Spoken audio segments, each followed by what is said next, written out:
my vlog, Marlene Lozano. And don't forget like and subscribe. At mag-iwan na rin po ng comment kung anong masasabi nyo sa aking mga video. Nagluto ako ng kamatis at sibuyas, guys. Gawa ng suka, nalagyan ko ng asin.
Ayan guys, ang ating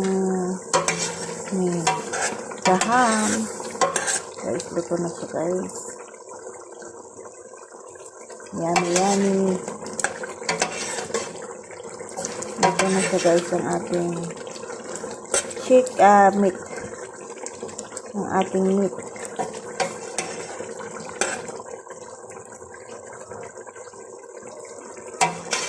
Ayan guys, naglagay lang ako ng salt, buharat, saka yung dahon ng laurel, cinnamon, tapos yellow na lemon, buharat, yung basal o onion, at saka yung tomato paste, at nag-blender ako ng tomato also. Ayan guys, ang ating ulam po today, ang ating meat. Guys, nagbabad ako kanina ng bigas. At alisin ko na yung kanyang tubig at ating ilalagay sa ating nilutong meat kanina guys. Ito na yung niluto nating meat guys. Ilalagay na natin siya na rice. Parang magdagdag po tayo ng tubig kasi parang maliit siya para paluto natin kanyang kanin guys. Ayan, nilagay na natin yung ating kanin.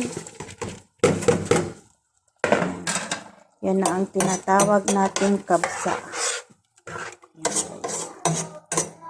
Yan natin tinatawag na kabsa. Ito yung nilagay ko na yung bigas. At lulutuin natin ng 20 minutes guys. Ayan. Takpan natin ulit guys. At lulutuin natin ng 20 minutes. Ang ating kanin guys. Luto na natin yung kabsa guys. Ayan, luto ng ating kanin guys. Luto ng ating kanin. Guys.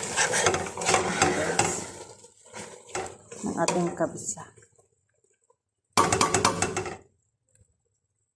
Guys, yung ating kabsa kanina guys, yung kabsa na niluto natin siya, yan na siya guys, ang ating kabsa. At mayroon tayong lettuce, ayan, okas, ayan guys, yung ating kas, At gumawa rin ako ng ating salata, guys. Ayan, tapos na po. Ito yung aming pagkain for today, guys. Ayan. Yan ang aking salata with kas at ang ating lunch for today. Lunch po natin ay kapsa. Ayan guys, ang ating kapsa for today. Ayan na guys, ang aking pagkain for today. Ang ating salata, meron tayong cucumber, carrots, tomato, cauliflower, egg or na. May tapos hindi ko may balikas. Ayan guys, meron tayong kas. Thank you for watching.